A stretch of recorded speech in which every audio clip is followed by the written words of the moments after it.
What has your manager asked you to do that you outright refuse to do? Years ago, I worked in the secure computer room at a large company. There was one unbreakable rule. No one gets in without their ID card, no exceptions. The doors were locked from the outside, and if you didn't have your card, you weren't getting in. End of story. Everyone knew the rule, and it came straight from the VP himself. One day, the VP of our division showed up at the door without his card. He knocked on the glass, and I walked over to see what he needed. Through the glass, he said, "Let me in." I asked, "Where's your card?" He sighed and said he'd left it in his office.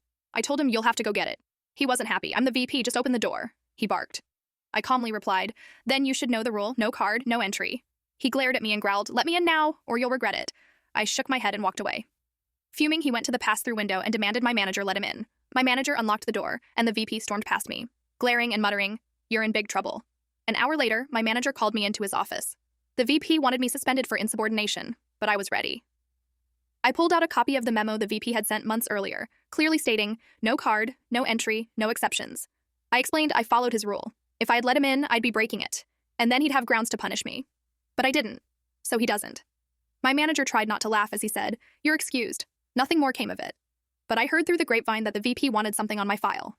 My manager reportedly told him, "If you're going to make rules like that, you should be praising her for following them,